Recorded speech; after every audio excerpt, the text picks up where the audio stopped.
Hi guys, kamusta kayo? Bali sa video na to pag-uusapan lang natin ang naging performance itong motor kong Mio Gravis 125. Matapos ko siyang ipakalkal yung kanyang pulley tapos pinaregroove ko na din sa Tabaco Albay. Ang pangalan ng shop nila ay Motobot.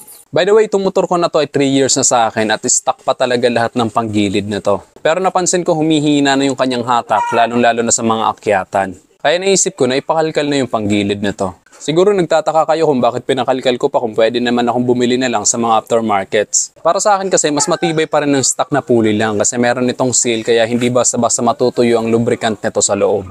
Yung mga aftermarket kasi bakal to bakal kaya madaling maupod yung sa gitna at pag nangyari yung pwedeng makain yung bola kaya mas mapapagastos ka pa talaga.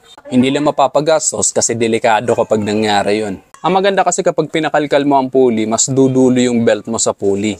Mas hahaba ang rampa ng bola sa kanal, kaya mas maibibilis ang motor.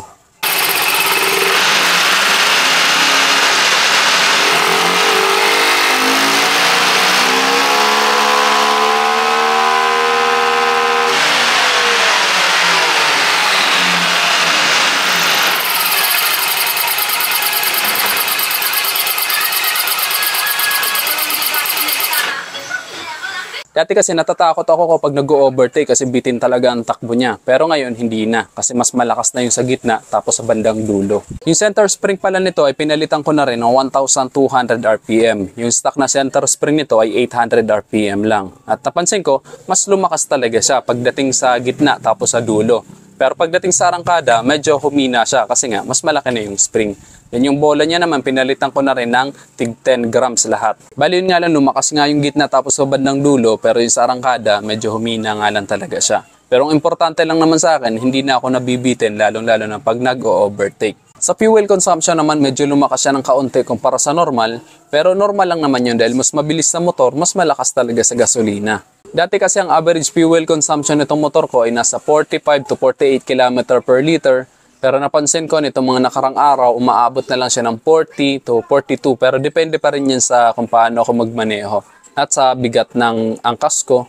Pero kapag ako lang mag-isa, umaabot pa rin naman ng 43 to 44. Ang maganda dito sa shop nila, sabay-sabay na yan. CVT cleaning, bell groove, kalkal ball ramp, re-angle or reface ng pulley. Tsaka mabilis lang din nagawa. Actually, sa shop din nila ako dati nagpagawa ng suspension tuning at mag-iisang taon na hanggang sa ngayon okay na okay pa rin ang performance ng suspension ko dito sa harapan. Actually, may pinaghahandaan kasi ako kaya kinukondisyon ko rin tong motor ko dahil ngayong December magsusolo ride ako papuntang Samar. Isa pa palang sakit nito kapag nagme-minor ako namamatay. Kaya pina-FI cleaning ko na rin siya at pina-throttle body cleaning ko dito sa Yamaha sa Iriga. Then nung nagawa na, okay na. Hindi na siya namamatay kapag nagme-minor ako. Kasi delikado yun lalo-lalo na kapag nasa highway, bigla kang mamamatayan, diba? Then bagong change oil na rin ito. Ang gamit kong langis dito ay top 1. Tapos yung kanyang mga gulong ay bago na rin. Ang gamit ko naman na gulong dito ay V-rubber. Dahil subok ko na yung V-rubber Makapit talaga siya. So yun lang guys, sinare ko lang ang aking experience sa pagpapakalkal pulley at okay na okay talaga. Recommended ko yung shop ng Motobot dyan sa Tabaco Albay. Tapos abangan nyo na lang dahil mag-upload ako sa aking ride papuntang Samar. Kapag may oras pa, didiretso ako sa San Juanico Bridge. Yun lang guys, hanggang sa muli. Ako si Rosgo TV. Ride safe always and God bless.